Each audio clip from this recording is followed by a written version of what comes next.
It is not right for your heart to constrict in the face of hardship. Let your heart be wide.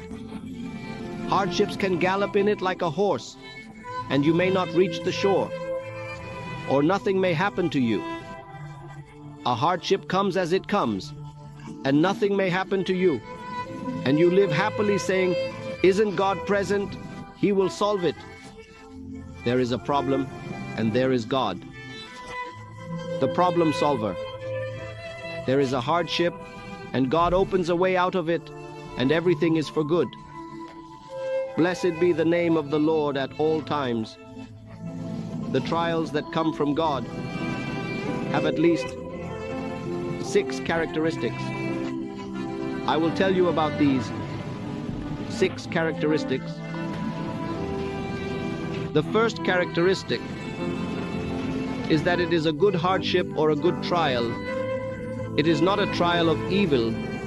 One cannot fall into sin and say, "Where did this trial come from?"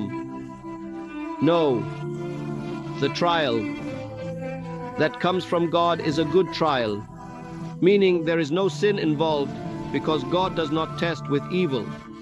Also, the trial has the characteristic of being within your capacity to endure. The scripture says that God is faithful. He does not test you beyond what you can bear.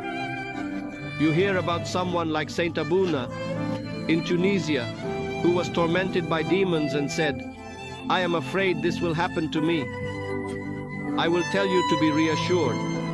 If God knows that you can endure this, you will not be troubled if He allows it. But if you cannot bear it, God does not test you beyond what you can bear. Thus, one of the characteristics of the trial that comes from God is that it is according to your capacity to endure. You tell me about Job the righteous, what happened to him, and everything he had was lost in the same day. All his children died, all his sheep, and all his wealth. And then his health was taken as well. I tell you this because God knows that He can endure. If God knew that Job could not bear it, He would not allow the trial. The trial must indeed be beneficial and positive, and it must certainly be within your capacity to endure. The trial also definitely comes with assistance and strength. No matter how hardships come, the scripture says that God leads us in a procession of His victory